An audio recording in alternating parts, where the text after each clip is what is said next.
Yelhou Purup Amadi, Makoin Kundari Lamdam Amabushak Tak Nabohanabada, Yelhou Nidigi Laminar Masanasing, Nat, Chanabi, Mayek, Lol Amadikala Sanskritina, Chaurubataudang Lodi. Masimakna, Malem the Mangjil Tana Sakut Krabalebak Kayana, Makoigi Aribus Chanabising Yokatuna, Manghandana Tamnaba Kongtang Kaya Lokat Nari. Yelhou Meeteisingi Kundaba, Sahili Sing Kayagi Puari Lejaba Manipurgi, Yelhou Masanasing, Nat Chanabising Amadi, Kala Sanskritiga Mari Lena Hiram Kayana, Manipur Bumalayam the Saktakpada, Chaurba Todang Lowri Habasi, Pumnamak the Kangaraba Wapamni. Meeteisingi Hodokiba Sagol Gangte, Nasidi, Malayam gi Pampakta, Polo Haina, Miam na Pam na Shanari. Ngangom Singna, Irailaina Matau Tamangamdraba, Akupa Amadi, Aruba Lau Kayana Yom Sinduna Semlaba, Meeteisingi Mukna Amadi, Tangta, Ngasishu Malayam the Pauri. Meeteising, Picture of a Purup Oirabasu Amadi, Manipur, Apik Pulamdam Ama Oirabasu, Aikoigi Ipai Pusing the Tambiramba, Mamal Yamlaba Kudol Kayana, Ngasishu, Aikoina, Malayam Mamang the South Thokchom Pangjari. Akas Bani Imphal gi Pau Kangbuna, Leptana Sandok Chariba, Akanaba Thorum Sing Saruk Ama Oina, Ngasigi Tankak Asida Puduna Lakchari, Ngasigi Miron Kauna Klaba, Aikoigi Yelhou Masanasing.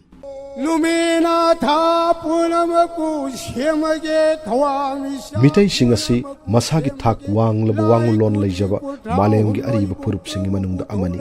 Tungi Asan Mityang Laiba, Ipa Ipu Kayana Tambirama Masanasingda, Purup Asigi, Tung the Lakadoriba Mirol Singda, Paujel Kaya Piba, Masana Kaya Yauri. Asigumba, Yelhou Masanasing Manungda, Ngasigi Tankak Asida, Akanaba Masana Karakaki Mapau, Miam the Paudam Jari. Ahanbada, Marum Konbi Masana gi Matang the Lakshigi. Marum Konbi Hariba Masana si, Wahan Tok Yam the Laiba, Namit Tagi Kongchat Yumpam Oiduna, Chahigi Namit Masing Pabagi Mo Mato, Ningtina Pongdokpa Masana Amani. Masana Sina, Meeteisingi si, Namit Tagi Kongchat Amadi, Atiagi Oiba Polam Singi Matang the Su, Awang Bataki Loksing Kaya Laira Mihebadu, Masana Asidagi, Laina Kangmangami. Marum Konbi Masana Asigi Matangda, Laikidraba Oza, Yumnam Tampa Zauna, Kenchanglon Nainaduna, Marik Chumawan Tok Bibirami. Shanabagi Maongna, Panglulu Daba Kom Masa Taruk, Kamrangnana, Punna Kom Masing, Taranitoi Shemgani.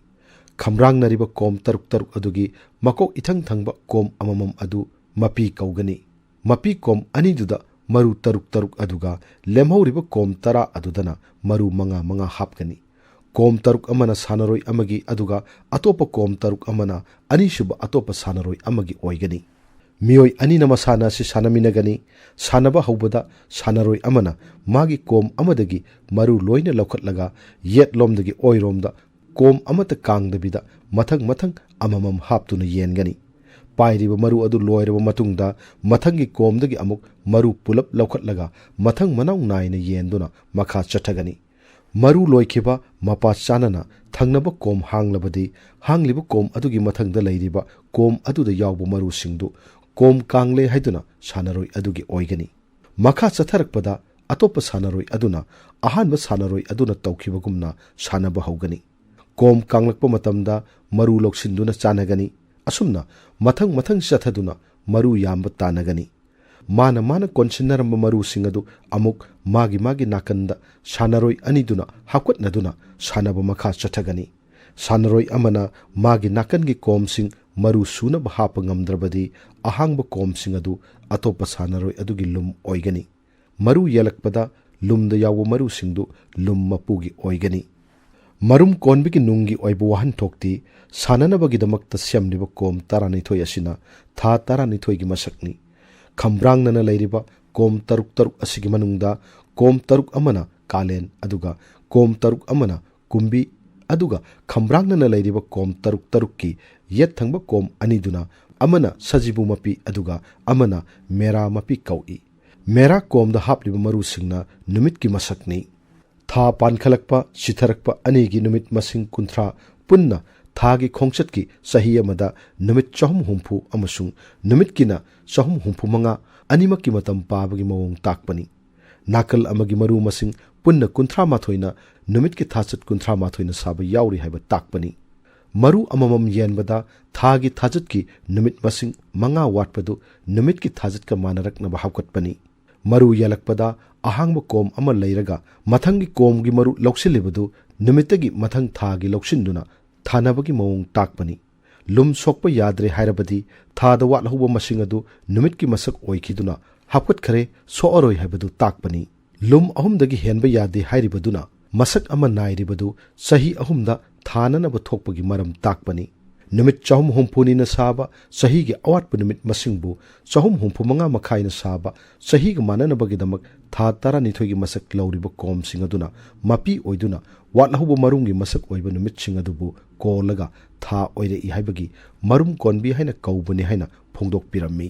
marum konbi sanabada magi yet lomda po satpana malemna numit ki akoibada yet oinana koiduna satli haiba adu utli kom ani kanglaga saba yadabana taklibadi nungkang leire haibadi tha ama leire haiba takpani mitai gi ariba masana singi matangda hawbam marak irom laikai international award amasung cultural activist haikruzam ibotomi khumanna asumno phongdokli puali gi anganba matamdagi nasko aiba masana kaya ngasi phauba pathang jaida kanglei khunaida leirakli hakjang phana leinabagi da natana kanaba pauro kaya masana sunga sagonana lai masina tungi meronda tholakadaba sing pakhung oina chanba su yawi anauba meronda mangjongona khanganbana lai pikliba angang khara charokba mapung pharakba pakhang leisa oirakba yumbalaba matung phawbada sanaba yaba yelhou masana kaya kanglei khunaida ngasi phawbada leiri mathangi leisemlon ga sagon naraklaba masana kaiga yenga gi matangda amuk laksagi masana si angang taramukna nupa nupi punna sanaminaba masana amani nupa masa amana kai shagani atopa nupa masa amana yen saraga atai lemhoriba angang singaduna makut samnaduna ikoi koina leigani yen sariba angang aduna koishiliba angang sing adugi mayai de leigani aduga kai sariba angang aduna koishiliba dugi wangmada leigani masana asida saithariba sairolna kekre ke mo yangel samba xiao tokpaga kambaga kaiga yenga yenkhong phate sasillu laigi yeni chapade swa haina hek swa thabaga kai sabaduna sagorgi mayai de leiriba yen sabadubu soknaba honagani matamduda koishiliba angang singaduna yen sabadu sokhidanaba koyung ungduna senagani karigumba kaina ngamduna sagor manungda sangsilaklabasu yen saba adubu koishiliba angang singaduna wangmada lithok handuna yen saba adubu kaina sadanaba kanbigani masana asigi nungi oibu wahan thokti mapa ibungo salarel sidabagi yathang matung inna lining thau sana mahina malem nongkhong tare lak koiba chatkringaida mapangan sonba pakhang bana mayambagumna malem nongkhong koiba ngamlaroi dabada mama ibema leimarel sidabagi pauktaktagi mapabungi phangong tare lak koiraga malem tare lak koibaga manai haibadagi mapabungi phangong koijiduna leibak kiningthau oina pakhang mana phambal kaki lining thau sana mahina nongkhong tare lak koiruraga halakpada pakhang mana phambal tongduna leramba ubada lining thau sana mahina sauki maduda pakhang mana mayamba sana mahigi asauba adubu ki duna senki sana mahina tanare pakhang mana amuk yen onduna chele sana mahina kai onduna tanare asumna tanaba atuda pakhang mana waraduna kekre ke mo haina khongki pakhang magi taloi lainura taretna lining thau sana mahigi asaubadagi pakhang babu kannanaba makhoi taretna makhut samnaduna koishillaga pakhang babu mayaida thamduna kanki masigi mawongdagi kaiga yenga hairiba masana si poglakibani atopa iramdam asigi yamna singthaningai oiba mitop mian chatsingdagi ngakthok chanabagi paujel puba masana ama hairabadi kwak hairiba masana si singthaba yai hairiba masana asi angang nupa masa nupi masa taramukna sanaba masana ni kwak sabaduga mama sabi ama leigani lemhoriba angang singaduna mama sabigi makhwangda kanna yanduna amagi mathangda ama pareng leigani kwak sabaga mama sabiga mai onsinduna mayuk nana leigani aduga mama sabina makhut ani phandoktuna masa singmu ngak senbagi mawongda leigani makhagi sanarol asi saktuna awai akhum taunagani kwak kari pauno mayang paune ahing amata lekke lekphade sak sakhom amata chage saphade ising khuya amata thakke thakphade tungda leiribadu kanano isa khomdon bini nasa khomdon bi piu pifade aidi launi laufade nakan da satke lai lai nathak lange korou lai makha dalit ke malem lai asumna kwaka mama ga awai akhum taunaraga mama sabina hada khomdon mairobi siet na yalu langlen ton swa hek laubaga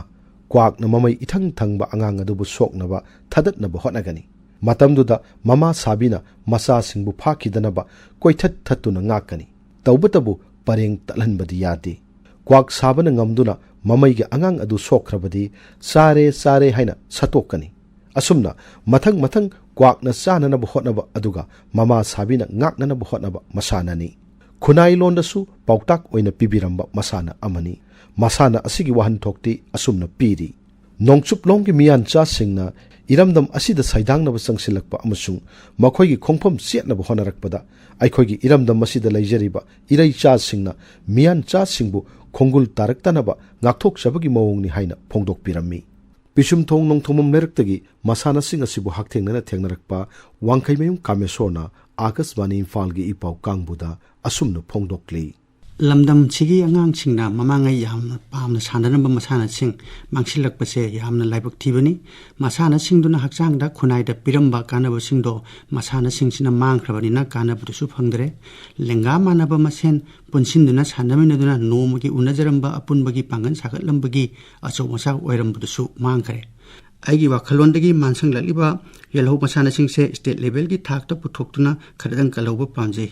atopa sajen kanglon ga yamna mari leinaba ngasidagi sahi kharagi mamang phawbuda tampak lamda toina sanaramba masana ama hairagadi se seboti kaubi asisu amani masana si maru oina nupi masa singna namna sanarami sanaba horomdaida nupi masa singaduna ningang phamduna leigani aduga sanarol asi isaigumna punna asumna sakkani se seboti laishram macha bhuboti nanga aiga kauna si kanana ngambagi yengnasi kauna phuktum phuktokke thambau thekum thektokke laishabi phidup singnasi pakhang khudai singnasi swa haina swa hek thabadagi ningang phamlaga khut haidoktuna khong nama kaukthok kauksin tawduna chongduna sanaba masanani masana asida chap manana chongduna kauminarabasu ikon kona chonghuba aduna akan masaknai masana si maru oina nupi masa singi phibam saban mawong chan lehenbada yamna mateng oiba masanani masida sunatana mapung marai pharklaba yumbal lambida changlaba matamda masana asina chauna kanaba pi haina thajanai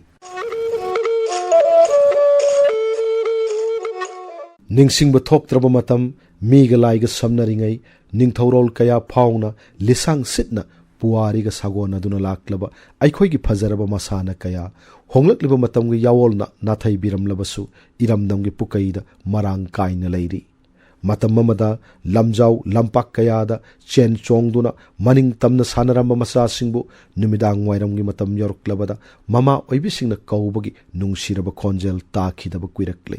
asigumlaba aikhoigi ipa ipu singna thambiramba mamal naidraba masana kaya haurakliba mirolda tambi takpiduna honglakliba chawkhatpagi iselga tuna punna saminaba ngamnaba hotnaba haibasi tangai phadraba thodang ama oirakli